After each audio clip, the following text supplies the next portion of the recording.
Greetings everyone. நம்ம டெய்லியும் prelims point of வியூல கரண்ட் அஃபேர்ஸ் क्वेश्चंस பார்த்துட்டே இருக்கோம். இன்னைக்கு என்ன क्वेश्चंस இருக்கு அப்படிங்கறத பாப்போம். So first question, who is the new chief minister of Haryana? ஹரியானாவின் புதிய முதல்வர் யார் அப்படினு கேட்டிருக்காங்க. சோ முன்னாடி யார் இருந்திருப்பாங்க அப்படினா முந்தானேத்து வரைக்கும் மனோகர் லால் கத்தார் அப்படிங்கறவர் இருந்திருப்பாரு. சமீபத்துல அவர் ராஜினாமா பண்ணிட்டார் சரிங்களா? அதனால இப்போ யார் வந்திருக்காங்க அப்படினா நயப் சிங் சைனி அப்படிங்கற இவர்தான் வந்து புதிய முதல்வரா பதவியேற்றிருக்காரு. ஓகேவா? அடுத்து Which book written by Devi Bharathi won Sahitya Akademi award for 2023 அப்படின்னு கேட்டிருக்காங்க. தேவி பாரதி எழுதிய எந்த நூல் 2023ஆம் ஆண்டுக்கான சாகித்ய அகாடமி விருது பெற்றது அப்படின்றத கேட்டிருக்காங்க. ஸோ இந்த விருதுகள் ஆல்ரெடி அனௌன்ஸ் பண்ணப்பட்டுருச்சு. இப்போ கையில் அந்த விருதை கூப்பிட்டு கொடுக்குறாங்க, அவ்வளோதான். இப்போ அந்த செரிமோனி அந்த ஒரு பேக்ரவுண்டில் தான் இந்த கொஸ்டின் பார்க்குறோம்.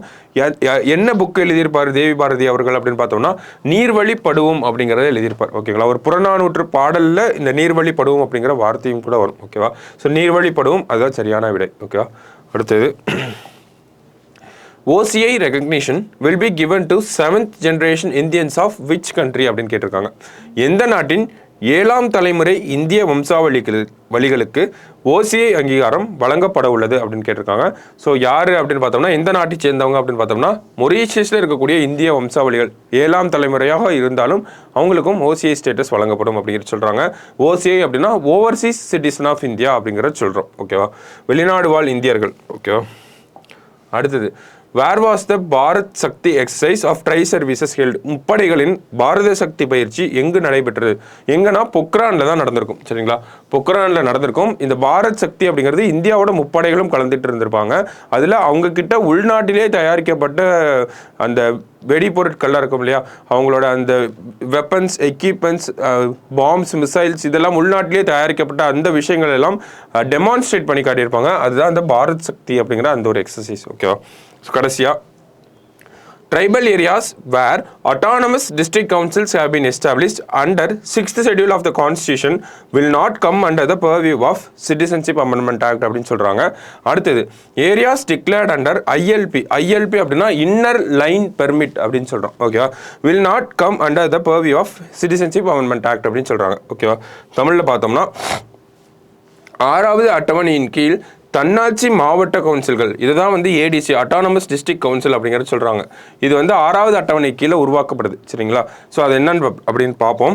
நிறுவப்பட்டுள்ள பழங்குடியின பகுதிகள் குடியுரிமை திருத்த சட்ட வரம்பிற்குள் வராது.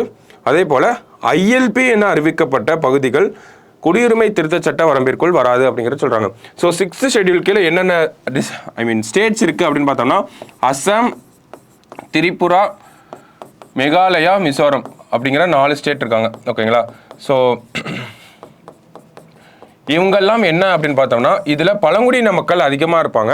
அந்த பழங்குடியின மக்கள்லாம் என்ன சொல்கிறாங்கன்னா அந்த மாநிலங்களோட கவர்னர் கண்ட்ரோலில் வருவாங்க. ஓகேங்களா?